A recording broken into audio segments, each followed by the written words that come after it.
Well, friends, it is our last week of our pumpkin unit. Can you believe it? Today we are reading a story called Apples and Pumpkins. I have so enjoyed reading all of our feature stories with you and also loved doing music with you. And speaking of music, before we read our story today, we're going to practice our Pass the Pumpkin song from yesterday. This song is called Pass the Pumpkin All Around, and it is in a minor key. Now remember, we learned about minor keys yesterday.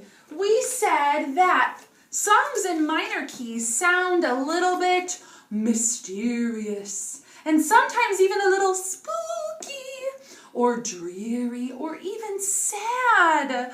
Minor keys can give us that sort of spooky, sad feeling. So we are going to sing Pass the Pumpkin as an introduction to our book, Apples and Pumpkins. And remember, at the end of Pass the Pumpkin, at the very end, I want you to say, boo! Really loud, boo! Okay, are you ready to sing with me? Here we go. There's our minor chord. Let's sing. Pass the pumpkin all around, listen to the minor sound. Ooh, will it stop on you? Ready? Boo! Good job, friends. Awesome. Now we are ready to read our story for today, Apples and Pumpkins.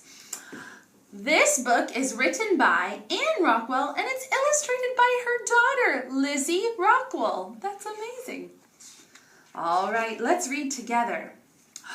When red and yellow leaves are on the trees, we go to the cornstalk farm to pick apples and pumpkins.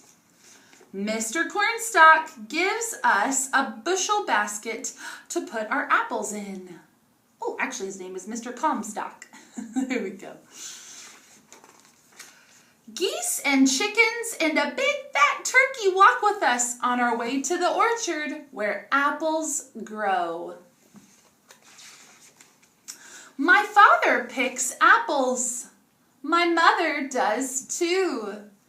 I climb into a little apple tree and pick the reddest apples of all. There she is, climbing and picking the apples. When our basket is full of red and shiny apples, we go to the field where the pumpkins grow. I look until I find the best pumpkin of them all. Do you know what they will do with that pumpkin? Can you guess? Maybe they'll make a pumpkin pie, or maybe they'll take out the pumpkin seeds to eat. Maybe they'll make a jack-o'-lantern. Let's see. My father cuts it from the vine. I carry it back to the car. And at home we carve a jack-o'-lantern face on our big orange pumpkin. We put a candle inside and light it. Now our pumpkin looks scary and funny too. They made a jack-o'-lantern with their pumpkin. On Halloween night, we put our pumpkin on the doorstep. My mother gives away lots of our red and shiny apples for trick-or-treat, while I go trick-or-treating up and down our street. All right, friends, that is our book, Apples and Pumpkins. Let's review together again the most important events of our story. So we're going to take a story walk and put up the events as we go. Here we go. The first thing that happens in Apples and Pumpkins is that the family drives to the farm in their car. So we're going to put that up first. The family drives to the farm. There we go. There they are, driving to the farm. Then, what does the farmer give them? Yes, he gives them a basket. The farmer gives them a basket. That's what happens next. Let's keep looking on our story walk. They walk to the apple orchard with the geese and chickens and turkey. And what do? They pick apples. You're right. So the next event is that the family picks apples in the orchard. Remember, we learned all about apples in our last month's unit. Do you remember what they pick after the apples? Let's see. Yes, pumpkins. They pick pumpkins. The girl picks a special pumpkin from the vines.